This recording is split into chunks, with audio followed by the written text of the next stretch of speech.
이어령의 지혜 최전선. 그의 책상 위엔 총각 곤두세운 7마리 고양이가 있다. 2년 전 팔순잔치를 치른 이어령 교수는 여전히 바쁘다. 그는 사라진 노병이 아니다. 오늘 또 지혜 최전선에서 싸우고 있는 야전사령관이다. 그래서 그가 있는 곳은 작전사령부 같다는 느낌이 들었다. 선생님의 서재엔 어떤 신무기가 있나요? 매번 들려주는 새로운 이야기에 감탄을 하면서 비결을 알고 싶어 질문을 던졌더니 고양이 7마리라는 의외의 대답이 돌아왔다. 그의 연구실이 있는 서울 평창동 영인문학관을 찾아갔을 때 서재 어디에도 고양이는 없었다. 고양이는요? 저게 바로 내 고양이들이지. 3m가 넘는 책상 위에 여러 대의 컴퓨터 모니터가 보였다. 컴퓨터를 사과라고 부르는 것은 보았어도 고양이라고 하는 것은 처음이다. 컴퓨터가 고양이라고요? CAT, Computer Aided Thinking. 컴퓨터가 내 생각을 도와준다. 그 단어의 첫째 글자를 따서 읽어봐. C-A-T. 고양이잖아. 요즘은 좀 뜸하지만 옛날에 길거리를 가다 보면 CAD라고 쓴 컴퓨터 학원 간판들을 곧잘 볼 수 있었다. Computer Aided Design. 이 교수가 그걸 디자인에서 thinking으로 바꿔친 것이다. 아무리 슈퍼컴퓨터라고 해도 사람의 생각을 대신해 줄 수는 없어. 사고의 주체는 인간이고 어디까지나 컴퓨터는 그걸 도와줄 뿐이지. 맞아. 사람들은 컴퓨터가 인간의 생각을 대신해 주는 것으로 안다. 도우미가 아니라 주인 행세를 하고 있다는 이야기다. 나도 장난기 있게 질문을 건넨다. 그런데 고양이가 6마리밖에 보이지 않는데요. 이어령의 서재라고 하면 컴퓨터 7대로 유명하잖아요. 그래, 작은 고양이는 내 안방 침대 곁에 있지. 그는 노트북을 작은 고양이라고 불렀다. 아마 잠자리에서도 노트북으로 검색도 하고 메일도 보내고 메모도 하는 것 같았다. 그리고 요 녀석들은 새끼 고양이 드릴 터다. 책상 맞은편 안락 의자 옆에는 아이패드, 갤럭시 노트, 킨들 같은 모바일 기기들이 나란히 꽂혀 있었다. 고양이가 7마리나 필요한 이유를 물었다. 그는 대답 대신 컴퓨터 전원을 차례로 켰다. 옛날 OS들이 필요해서. 얘는 윈도우 98이야. 부팅할 때마다 말썽을 일으켜. 98번 깔아야 한다고 해서 98이라고 했다잖아. 컴퓨터를 얘라고 하면서 윈도우 98을 열어 보이는 이 교수의 눈빛이 반짝였다. 윈도우 7, 윈도우 8, 그리고 애플 컴퓨터까지 OS가 진화해 가는 대로 컴퓨터들이 열을 짓고 있다. 속으로 웃음이 나왔다.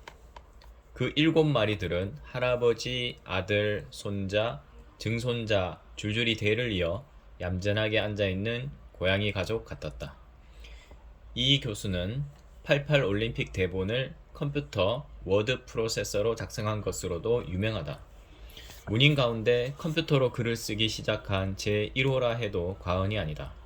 한국에 워드 프로세서 전용 소프트웨어가 나오기 전에 영문 워드 스타로 글을 썼다는 이야기다. 그러니 윈도우 98에서만 돌아가는 옛날 DB와 같은 프로그램들을 읽기 위해선 낡은 고물 컴퓨터도 버리지 못한다. 이제야 왜 컴퓨터 7대로 작업을 하고 있는지 이해가 간다. 가방 많이 가졌다고 공부 잘하는 애인가 라고 말하면서도 여전히 7대의 전원 버튼을 일일이 누르고 있는 이 교수의 심정을 알 것 같다. 자, 여길 봐요. 이 교수의 손가락이 움직이자 이번에는 동영상이 뜬다. 이 컴퓨터는 주로 동영상 전용기인 것 같다. 이거 테드야. 요즘 한창 뜨잖아. 인터넷에는 동영상을 보는 두 족속이 있다. 유튜브하고 테드다. 당연히 이 교수는 테드파다. 한정된 10여 분의 긴장 속에서 지의 최전선, 숨막히는 전투가 실시간으로 벌어진다. 화면에는 책에서 보고 말로만 들었던 바이오 미미크리의 창시자 제닌 M. 베니어스 교수가 나타났다. 이 교수가 생명자본주의 강연을 하면서 몇 년 전부터 단골로 소개해온 생체 모방 기술의 저자가 내 코앞에서 움직인다. 이 교수의 강의를 취재해 기사를 쓴 적도 있었기에 감개가 색다르다. 넋놓고 있는 기자에게 이 교수가 말한다. 자, 보라고.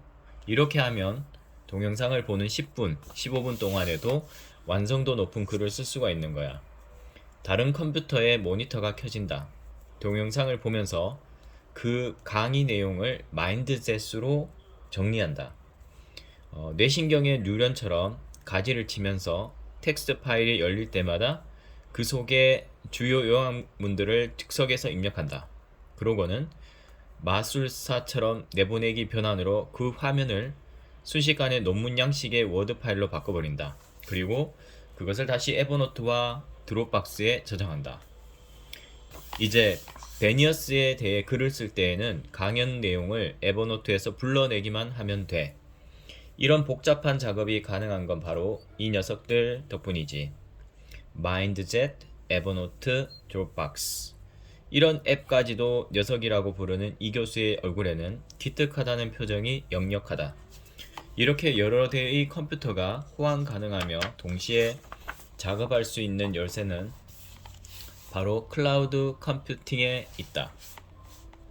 이 같은 클라우드 서비스의 그 막강한 힘을 이용하면 여러 대에서 작업한 내용들이 원스톱으로 정리된다는 이야기다. 클라우드 컴퓨팅이 없으면 에버노트나 드롭박스 같은 소프트웨어는 존재가 불가능하다. 컴퓨터가 6대 아니 100대가 있어도 방금 같은 과정의 글을 쓸 수가 없는 거다. 해외여행을 할 때 호텔 책상에서도 집안의 고양이들을 불러낼 수 있게 된 것이다. 비디오 아트의 거장 백남준이 이어령 교수의 회갑에 맞춰 선물한 풍자화 달리는 말은 거느릴 자처럼 천리마 고삐를 재며 60년을 달려온 것을 뜻한다.